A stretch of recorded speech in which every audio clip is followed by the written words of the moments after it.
Hola, ¿qué tal? Nos encontramos aquí con la psicóloga educativa Lupe Santiago Abreu, así que le vamos a hacer unas pequeñas preguntas acerca de las técnicas de entrevista y observación. Ok, psicóloga Lupe, dígame usted cómo aplica la entrevista y la técnica de observación en una entrevista en su ámbito laboral. Bien, bueno, agradezco primeramente esta entrevista y felicito esta iniciativa para un poco compartir con ustedes el trabajo que venimos haciendo en el campo educativo. Si bien es cierto, la entrevista es una herramienta fundamental para el psicólogo en cualquier área, sin embargo tiene algunas variantes, tanto en el campo clínico, educativo, organizacional. En el campo educativo utilizamos la entrevista, partimos de un enfoque más psicopedagógico, ¿no? Trabajamos a nivel de padres, a nivel de docentes y a nivel del alumno. O sea, nunca vemos un caso aislado solamente con el alumno, sino con esa triada siempre. Y hacemos las entrevistas individuales, ¿no?, con cada uno de ellos, para un poco compilar toda la información cuando se trata de un caso. Y la técnica de observación de conducta la estamos haciendo realmente en el aula, en los espacios del campo educativo, ¿no? Y en algunos casos, cuando se trata, por ejemplo, de que tenemos que observar a la familia, entrenamos a uno de los integrantes de la familia para que pueda ayudarnos a registrar o rellenar el cuestionario, ¿no?, para que sea lo más objetivo posible. Entonces, la observación de conducta es in situ, es en el lugar donde el alumno está desarrollando su aprendizaje, en el lugar donde está socializándose, en el lugar donde está participando en actividades propias educativas. Y la entrevista, como vuelvo a repetir, lo hacemos de forma individual y en algunos casos la entrevista grupal, cuando trabajamos temas, por ejemplo, de orientación vocacional, cuando trabajamos manejo de conflictos, hacemos una entrevista un tanto grupal. Y dígame usted, psicóloga Lupe, ¿qué diferencias o semejanzas se encuentra con otras ramas de la psicología, como por ejemplo, qué diferencias puede existir entre la psicología educativa y la psicología clínica o con la psicología organizacional? En el campo de la psicología social tenemos mucha semejanza porque hacemos un enfoque educativo social, porque no solamente nos quedamos dentro del campo del ámbito educativo, de esas cuatro paredes de un colegio, sino vamos más allá, a la familia, a su entorno social, a su cultura, al lugar donde vive, porque todo eso confluye mucho en la conducta, en el comportamiento y en las emociones del joven, del alumno, ¿no? Ahora, en el caso de la psicología social y educativa, compartimos ese tipo de trabajo, de estrategias, ¿no? Y luego el abordaje, sí, como vuelvo a repetir, es la triada, ¿no? Tanto para el diagnóstico como para la intervención, es la triada alumno, padre de familia y docentes. Con el campo clínico, un poco como que nuestros diagnósticos, por ejemplo, difieren, ¿no? En campo clínico ya es una patología, se detecta, se diagnostica bajo un cliché. En el campo educativo no. En el campo educativo, por la edad de los jóvenes, la edad del proceso educativo, muy poco encontramos ya manifestaciones clínicas así dadas, ¿no?, por la edad. En algunos casos, en adolescentes hemos encontrado inicios de esquizofrenia, inicios de bipolaridad, pero tenemos que ceñirnos al enfoque clínico del DSM-4. Nosotros no podemos diagnosticar todavía ahí, ¿no?, porque está en un proceso de desarrollo evolutivo. Eso es en relación con el campo clínico. Y nosotros tomamos un enfoque psicopedagógico, o sea, un enfoque más psicológico y educativo, ¿no? No nos embarcamos solamente en el aspecto clínico, sino vamos con el campo más educativo, ¿no?, que nos interesa. Por ejemplo, en el caso de una joven que está pasando un proceso de depresión, ¿cómo podemos apoyarla para que continúe con sus estudios, con su proceso de desarrollo cognitivo, de habilidades cognitivas, sociales, y no se quede ahí nomás con el diagnóstico? Y psicóloga Lupe, dígame, ¿cuáles serían los objetivos de su actual labor como psicóloga educativa? Contribuir, primeramente, el psicólogo educativo tiene que contribuir en el proceso de aprendizaje del niño, ¿no?, del adolescente. Tenemos que contribuir de diferentes áreas, no solamente porque el pedagogo se encarga de, no sé, entrenar habilidades cognitivas, capacidades, competencias, pero el psicólogo tiene que preocuparse también en contribuir en ese aprendizaje, en habilidades sociales, en habilidades emocionales, en fortalecer sus procesos cognitivos como la atención, la concentración, la memoria, el manejo de conflictos. O sea, todo nuestro trabajo psicológico en el campo educativo es contribuir a que el joven tenga un aprendizaje exitoso, porque no es solamente la parte cognitiva, sino es todo el aspecto socioemocional y psicológico. Y dígame, psicóloga Lupe, usted... El otro segundo objetivo es que nosotros como psicólogos no solamente contribuimos en el alumno, sino en todo el aspecto, digamos, de prevención, ¿no?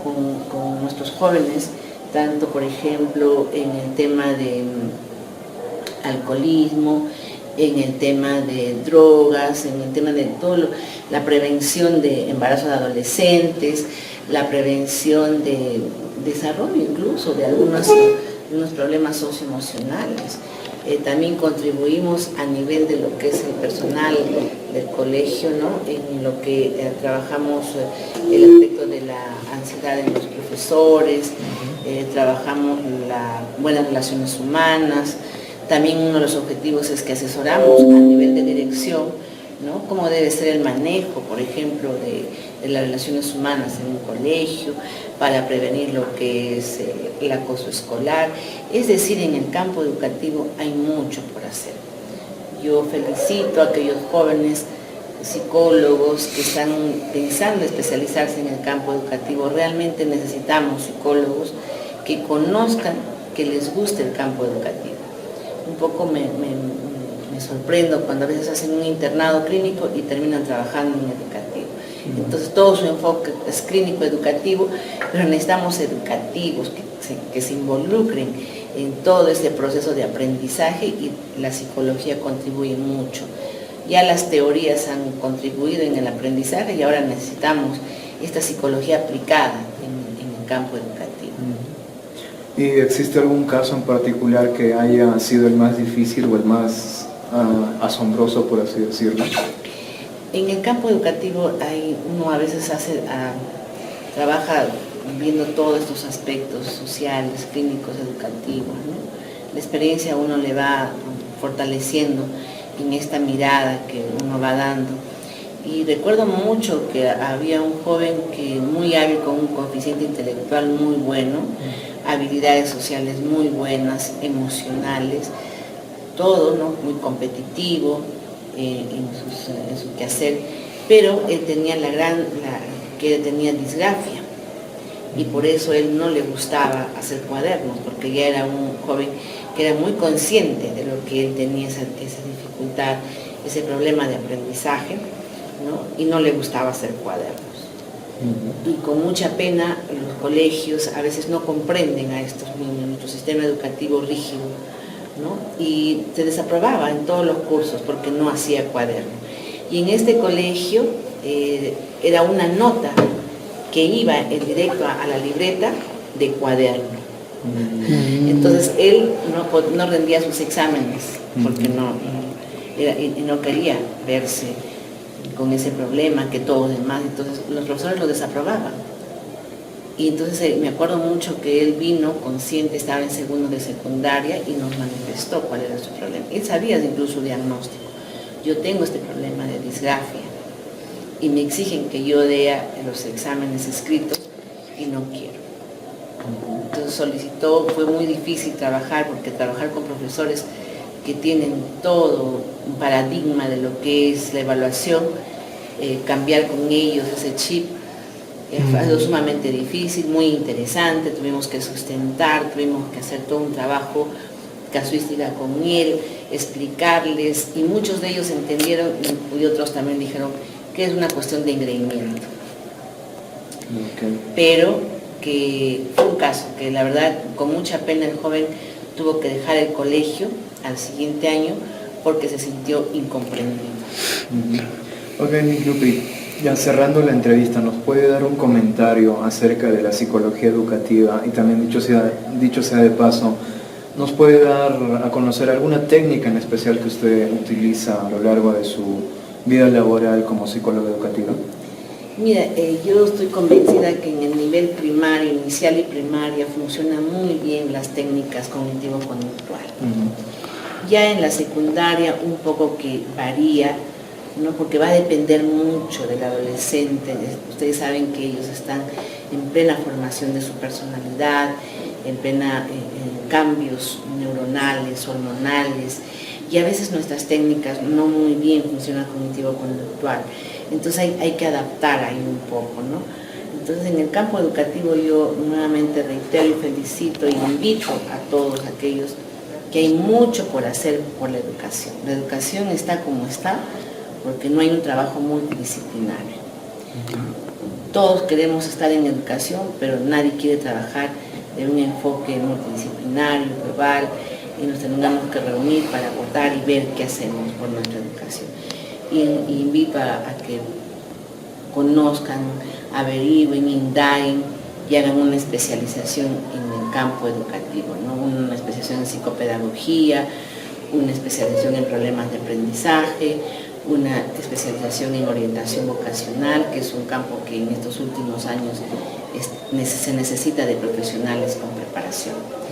Y hay mucho por hacer. Y hoy en día en los colegios, digamos, clasificados A de Perú, ya están pidiendo en aulas psicopedagogos.